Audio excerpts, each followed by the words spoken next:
Isn't that cute? You know, that's the power of love. I looked at the face of both of them. You know, and did you guys see that news article last night on Channel 4, I think? They said that there wasn't enough dogs in Oregon. And so they have all of these airplanes that are going, taking dogs from kill shelters and taking them to Oregon. And I thought, wow, you know, talk about the power of love. What it can move mountains, you know, move dogs. I mean, who ever heard of a place with no dogs? You know, isn't that weird? When we went to Puerto Rico, there was dogs running around the streets. You know, I mean, talk about it just, you know, they ought to send them all to Oregon, I guess. I don't know, but you know, that is the power of love, and love is what changes us. It brings us peace, and love is what will bring the world peace too.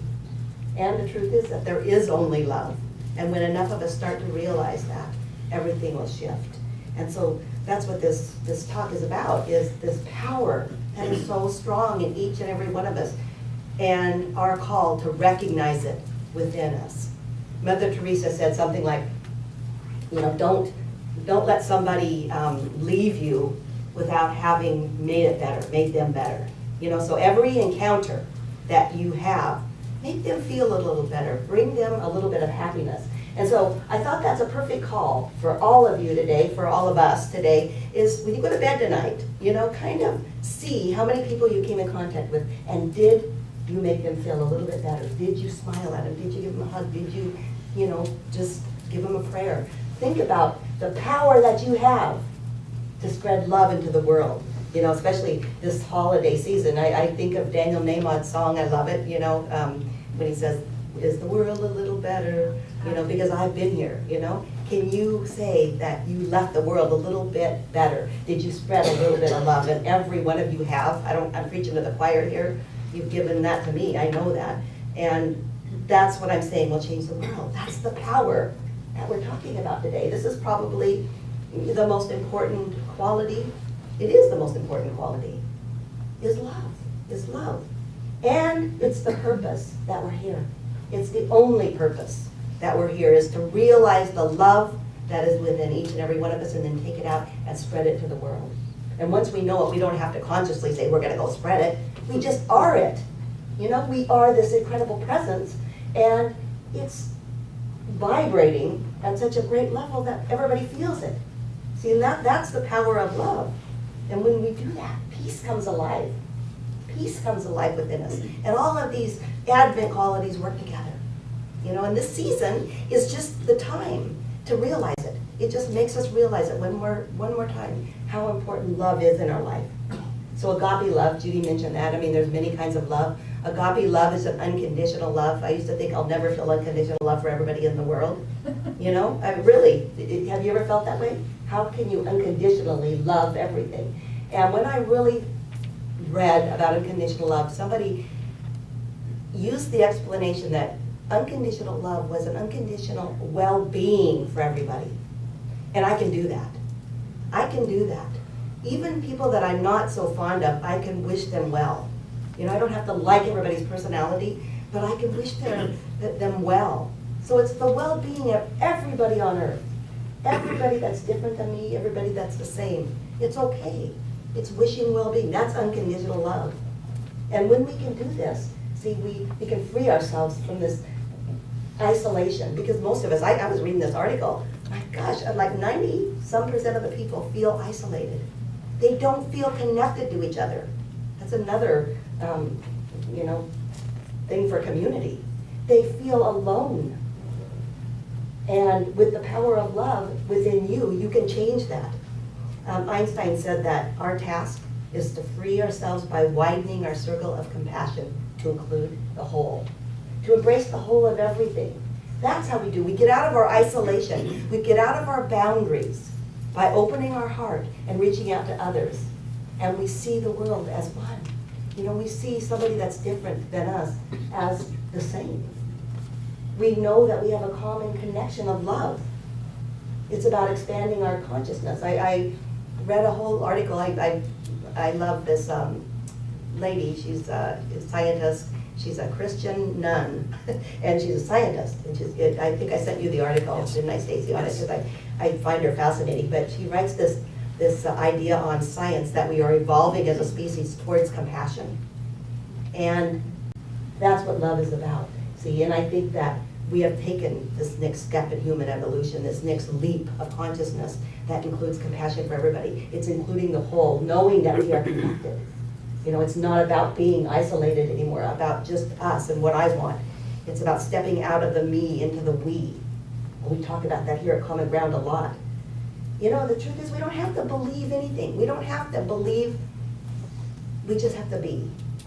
We don't, and I don't want to say we don't need religion, because I think in some sense that we do, but we have to just let our truth be revealed. When we were in our Eckhart Tolle class, I always get such a kick out of that, because it's such a good conversation. We're just beginning the book, and he's talking about some of the old, the traditions, and he talks about sin, and he's talking about a lot of guilt, I guess, and how people have been made to feel through the churches. So we got on discussion, and it was interesting to see how many people were hurt from religion. And what he's trying to say is that there is a rising of a new consciousness that doesn't have to do with a belief. What it has to do is about the power of love. And it was interesting because somebody came up to me afterwards, and she said, you know, my dad, I didn't want to say this, but my dad is an atheist. He's a profound atheist. And he admits it. He's proud of it, and I'm embarrassed of him. I'm embarrassed that he says he's an atheist. But she goes, you know what? He's the kindest man I've ever met in my life. He tells the story about when he was a kid, that his parents got him a brand new coat, and as he walked down the streets, there was a beggar that didn't have a coat. He took off his new school coat, this beautiful coat, and gave it to the beggar, and his parents yelled at him forever after that. And she said that was his life. You know, he came home, can you imagine getting your kid a new coat, and then they gave it away? You know, wouldn't that be so I'd be pretty proud though. But isn't that interesting?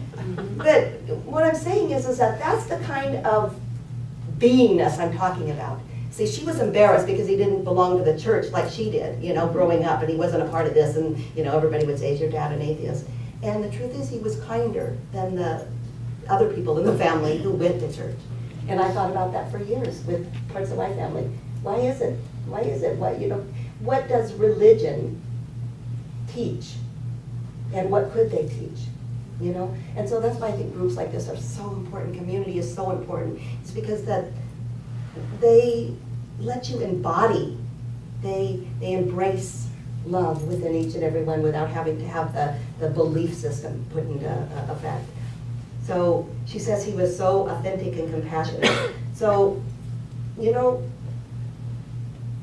the truth is that there's one energy, one power in the universe. And we talk about, every week, we talk about something else. We have titles. We get together and say, okay, let's talk about this and this and this. And at the bottom line, you know, the thread that runs through all of it is the power of love. And the truth is that love is security. When you have that power and you live in the power of love, you realize that you need nothing else. That is your security. That is your security. And we don't need to, here's what happens. Here, I was thinking about this last night a lot, is when love, true love is lacking in our lives, we start to seek it in other places. When we don't feel unconditional love, a well-being for ourselves and others, we seek it in other things. We seek it in controlling other people. We seek it in drama. We seek it in food. We seek it in alcohol. We want it. We want that feeling. And the truth is, love is security.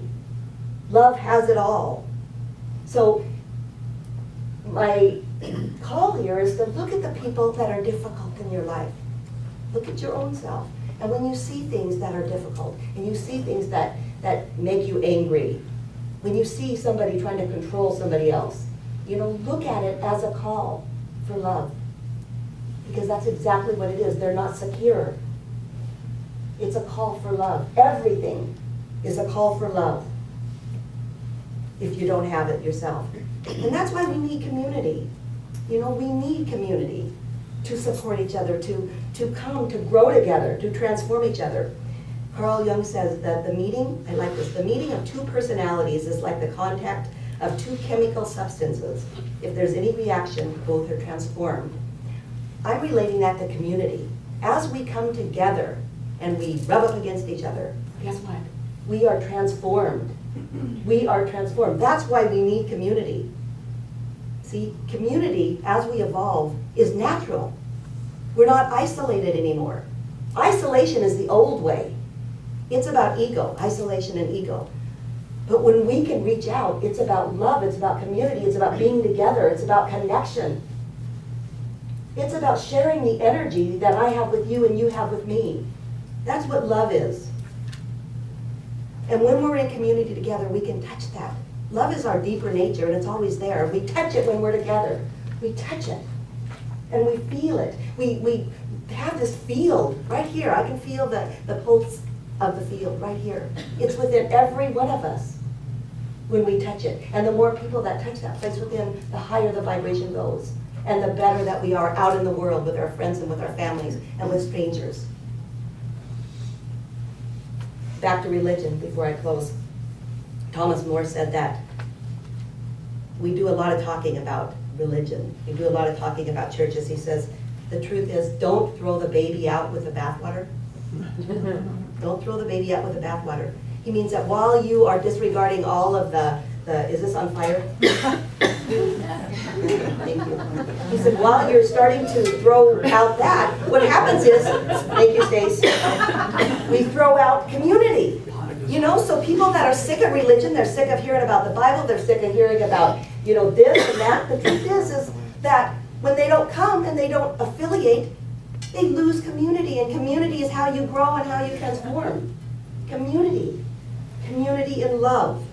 We need companionship because we need like-minded souls in a community. Because they challenge us, don't they? You don't love everybody here all the time. But guess what? You're learning to. You're learning it. You're learning it.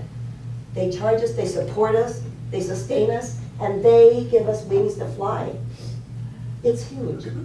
Community is huge. I'm so grateful. I have learned so much from this community because you have shared your deepest nature. You've shared who you are, authentic. And it's scary. To me, it's scary to let down your guard and be who you really are. And I've seen you guys do that. And that's the power of love. And so that's my prayer for you this week. That's my prayer for me this week. That's our mission, is to let it be authentic. Be authentic. Be open. When someone comes to you today, tomorrow, whenever you remember, leave them a little bit better. And when you go to bed tonight, that's what I challenge you to do. Look at everybody that came to you today. Maybe write it down. How many people did you come in contact with? 2, 3, 10, 20? And look at those instances and see how you left the world. Because each person is a step of leaving the world a little bit better.